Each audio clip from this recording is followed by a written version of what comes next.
We will start with verse 107 from Surah Al-Baqarah. The verse says, "Do you not know that to Allah belongs the dominion of the heavens and the earth, and you have not besides Allah any protector or helper?"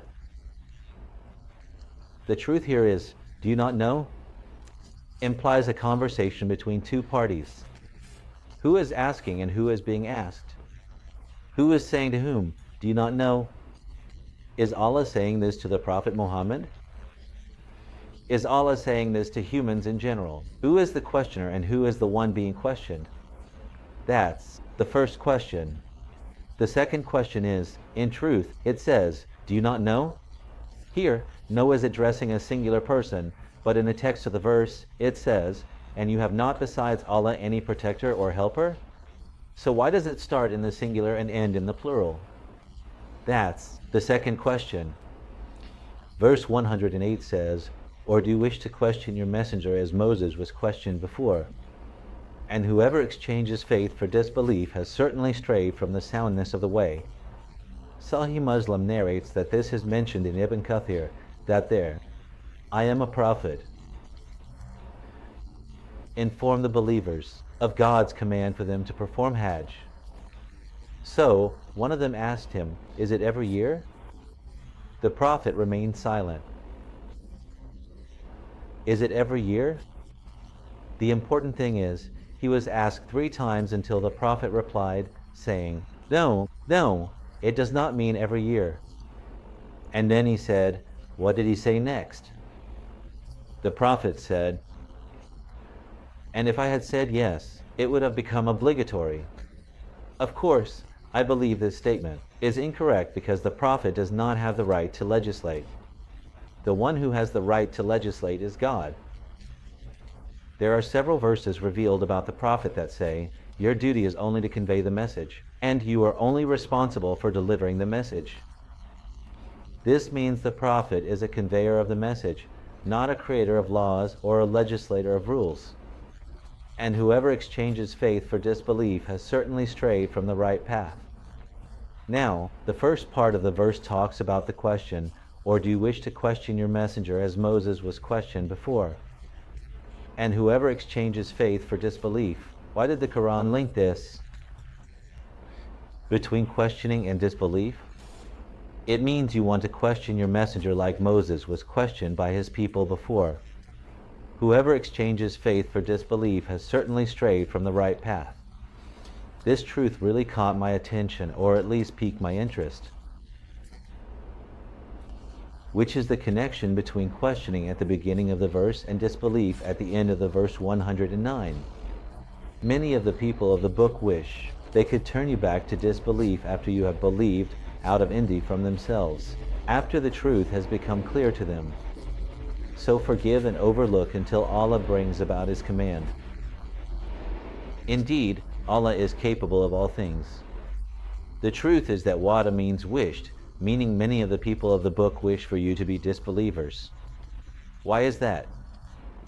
It's out of envy from themselves that you would become disbelievers. So, the truth here is that this wish, this state of wishing, did the believers know about it themselves? Or is this verse merely informing the believers from Allah that the people of the book wished for them to be disbelievers? Is it within them? Did the believers know about this wish, this unseen? What is the wish? It is considered unseen. Why would they know except through Allah? Or is Allah informing the believers about the intentions of the people of the book towards them? This is the question. The truth is, the word many of the people of the book, God did not specify how many of them, what percentage. Also, the word until Allah brings His command, until when? When? Okay, so do the believers know when Allah will bring His command? This is the question. The truth here is that Allah is capable of everything. In the verse, capable of what? Of course, Allah is all-powerful. I'm talking about His power in this verse. Many of the people of the book wish to turn you back to disbelief. out of envy from themselves. People wish. So forgive. Believers are being asked to forgive and pardon them. Okay, here are two situations: people who wish and people who are asked to forgive and pardon. In the end, Allah is capable of everything. Capable of what here in both cases, the case of wishing and the case of forgiving. Where does Allah's power manifest in these two cases? This was also a question in verses 109 and 110, and establish prayer and give zakat, and whatever good you put forward for yourselves, you will find it with Allah. Indeed, Allah is seeing of what you do. In truth, Allah did not specify neither the prayer, nor its procedures, form, or number, nor the zakat, its form or method were specified. Why? Because prayer and zakat existed fundamentally before the Quran was revealed. People were indeed praying, albeit with different methods, but prayer existed and zakat was known. In fact, even the pilgrimage was present. As a pagan custom, you know. So, the truth is, there's a very big problem here. The truth is that the people of the Sunnah always say that the Sunnah clarifies the generalities of the Quran and explains the ambiguities of the Quran, and there are many things like that. I don't want to burden you with them, you know. But as we saw in the previous video, the Sunnah started to replace the Quran, so we ended up with two books. Sometimes the Quran is abrogated by the actions of the Prophet. For instance, when we saw the sheikh last time saying that a verse was revealed, the old man and the old woman, if they commit adultery, stone them, and this verse was revealed to the Prophet Muhammad. They memorized it, they recited it, and they stoned after the Prophet, and the Prophet stoned, and they stoned after him. Okay, so a verse was revealed, and they say it was abrogated by the actions of the Prophet. So, will people follow the actions of the Prophet or the Quranic text? This is a point, really. Sometimes they say that the Sunnah abrogates the text itself, that the Prophet's actions abrogated the text itself. Then they come and say, no, the text can remain.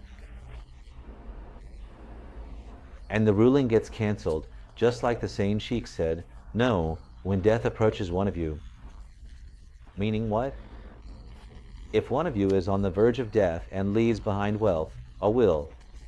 He said, no, this doesn't apply. Why? Because the Prophet said, there is no will for an heir.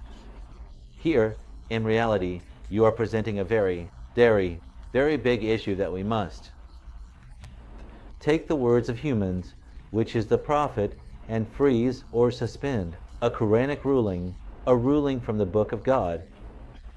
In truth, current Muslims must completely resolve their stance on this matter because the Prophet is merely a creature and God is the Creator.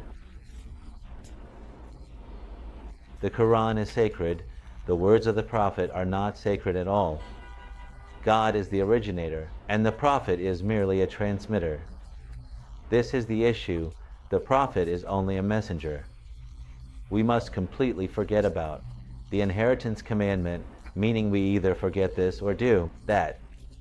Choose the better of the two so that we can reach a solution. Let's move on to verse 111. And they said, none will enter paradise except those who are Jews or Christians. These are their wishes. Say, bring your proof if you are truthful. Here, God is narrating about the Jews, saying they claim that none will enter paradise except those who are Jews or Christians. God is narrating about humans.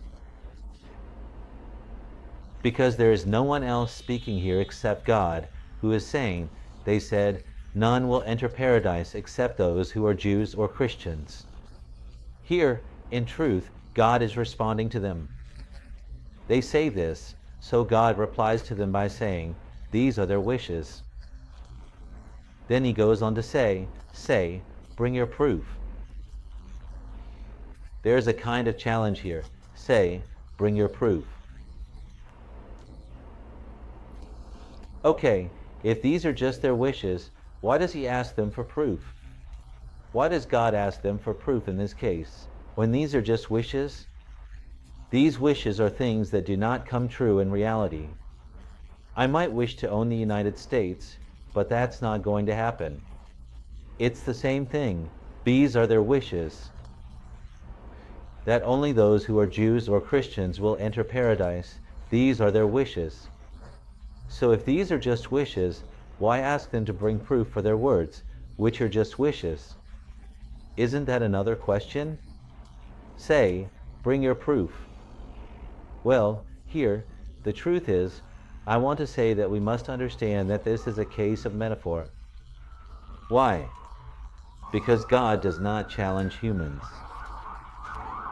It is not possible for God to challenge humans and say to them, well, bring me your proof if what you say is true. This is not correct. This is to bring the concept closer to human minds, nothing more, nothing less. And I always say this, that the Quran is not intended to be taken literally at all. Well, 112. Because God is not equal to humans to engage in argument and challenge with them. This is the point. 112 says no, meaning it confirms the denial of their words in 111, where it says, and they said, none shall enter paradise except those who are Jews or Christians. It says no again, confirming once more, whoever submits his face to God while being a doer of good, he shall have his reward with his Lord, and there shall be no fear upon them, nor shall they grieve. Pay attention here. I mean, honestly, there's a point. First, here, Islam doesn't mean the religion. Whoever submits means he submits his face, surrenders his heart to God. That's my understanding. So, here's the question. What's the question? Here, there are 7 instances where God speaks in the singular form and 3 instances where he speaks in the plural form in the same verse. What does he say? He says, 7 singular and about 3 plural. What does that mean? He says, whoever submits, this is singular, is face. A single, good doer, a single, he has a single reward, a single. With his Lord, a single, all of this is a single. In the sermon, the single, whoever submits his face to God, and he is a good doer, he has a reward with his Lord. With his Lord. God. All of these 6 or 7 instances, God is speaking to a singular individual, asking him, and then they return to him in the same verse. No fear upon them, plural, nor will they grieve, plural. Honestly, I don't understand. I don't understand? 2 parts in the verse. One part at the beginning is singular, and the second part is plural. 6 instances are singular and 3 are plural in the same verse. I don't understand. And the scholars I have seen, the 3 of them, Al-Qurtubi, Ibn Kathir, and Al-Jalalain, did not address it.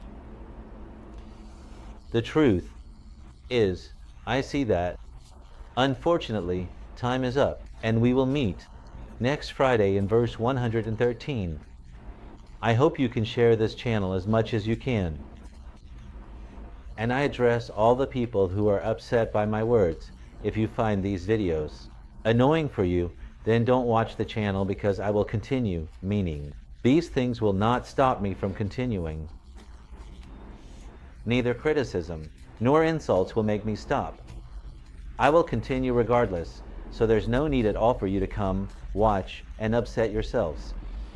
For those who are comfortable with what I say and see that my words are sincere and that I am offering something beneficial for their minds, not even for their hearts or their faith, they should continue. There's no problem.